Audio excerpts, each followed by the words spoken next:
Memang manis si buah duren, manggalah muda dari Klaten. Memang Anies orangnya keren, pantaslah sudah jadi presiden. Kembang kempis napas si Budi, habis bertempur amai company. Memang Anies sudah terbukti, jadi gubernur banyak prestasi. Anies Baswedan, calon pemimpin masa depan.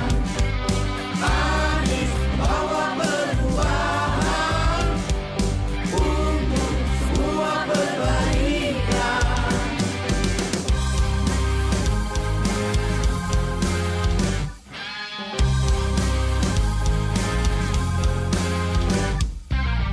Indonesia negeri yang kaya, ragam budaya itulah kita. Pilih pemimpin yang berwibawa, Anies Baswedan pilihan kita. Anies Baswedan itu namanya, orangnya tampan penuh karisma. Keadilan perjuangannya, maju negeri bahagia rakyatnya. Anies Baswedan, calon pemimpin masa depan. Anies bawa perubahan untuk semua perbaikan.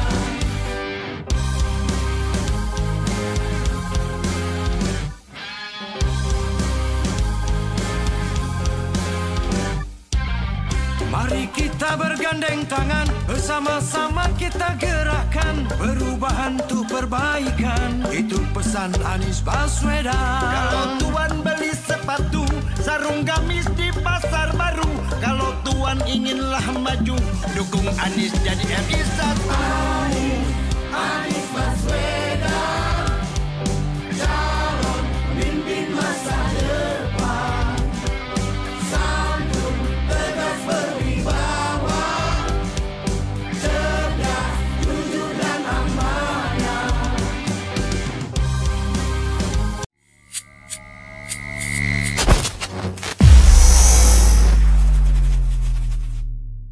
Assalamualaikum warahmatullahi wabarakatuh. Izinkan melalui rekaman ini kami mengirimkan salam kepada semua, apresiasi atas dukungan kepada teman-teman sahabat Anies Internasional. Baik yang menghadiri acara ini secara langsung ataupun yang menghadiri melalui sambungan Zoom. Dalam kesempatan ini kami diminta untuk menjelaskan terkait visi internasional yang diusung. Kami mendasarkan pada prinsip bahwa setiap kita memiliki 3 ranah kiprah. Sebagai warga daerah, sebagai warga nasional, dan sebagai warga dunia. Karena itulah kita perlu berperan di ketiga wilayah itu. Dan ketika kita berbicara tentang hubungan internasional terkait dengan hubungan kita dengan berbagai negara, maka cara pandangnya bukan sekedar transaksional, soal untung dan rugi, bukan hanya tentang perdagangan, bukan hanya tentang kegiatan investasi, dan berapa banyak uang yang masuk dan keluar, tetapi ini adalah tentang bagaimana kita berperan ikut menjaga perdamaian, ikut menghadirkan stabilitas, baik di kawasan Asia Tenggara, kawasan Asia, apalagi kawasan dunia.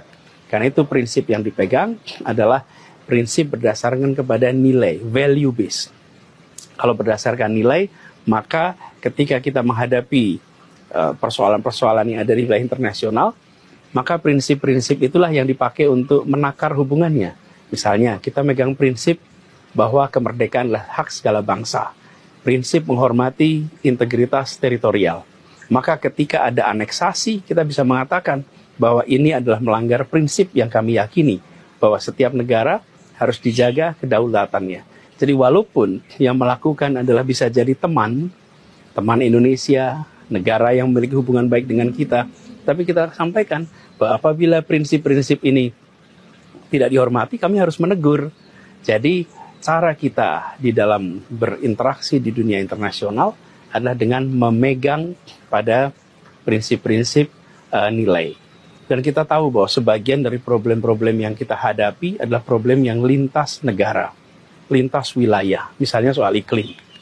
Kami mengalami ketika di Jakarta dulu, kita terlibat dalam usaha untuk berkontribusi atas tantangan global di wilayah Jakarta. Dan ketika kita terlibat di dalam percakapan internasional, pernah satu saat kami satu forum diskusi dengan Sekjen PBB terkait dengan aksi iklim. Di situ kami sampaikan hal-hal yang perlu dikerjakan oleh PBB, yang kemudian juga direspon oleh Sekjen PBB yang pada waktu itu hadir. Artinya apa? Persoalannya global, wilayah actionnya lokal, tapi visinya adalah visi bersama, visi untuk masyarakat global sebagai bagian dari tanggung jawab kita.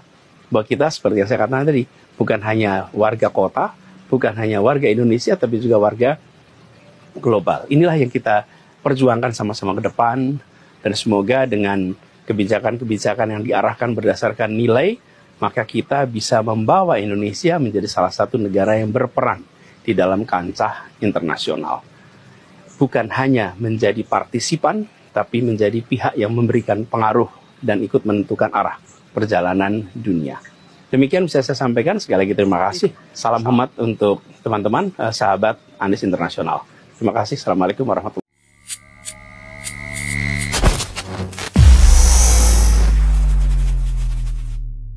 Nah, ini saya kira yang tempo hari pun kita lihat bagaimana keberanian, kepiawaian komunikasi seorang Anies Baswedan di kancah internasional yang saya kira tidak ada yang bisa mengalahkan. Apalagi kalau Pak Ganjar dicari rekam jejaknya itu nggak ada ketika dia bicara dalam forum internasional di luar negeri gitu. Padahal Indonesia tentu harus betul-betul kuat dalam kancah internasional tentu ya. Oke, Anies pemimpin murni kecerdasannya merakyat adil. Fakta di lapangan, polling yang tanpa settingan itu menunjukkan Anies Baswedan yang mendominasi. Bayangkan saja sahabat SC Channel semua, Anies Baswedan oleh berbagai survei yang konon katanya pesanan, itu selalu ditempatkan di posisi yang buncit katanya ya. Posisi nomor 3 setelah Ganjar, Prabowo, Anies. Ada juga yang Prabowo, Ganjar, Anies. Pokoknya Anies ketiga aja. Tapi yang 1 dan 2 harusnya kan mereka lebih percaya diri dong dengan dukungan rakyat kalau memang benar. Tapi kan ternyata tidak. Kubu 1 dan kubu 2 artinya Prabowo dan Ganjar.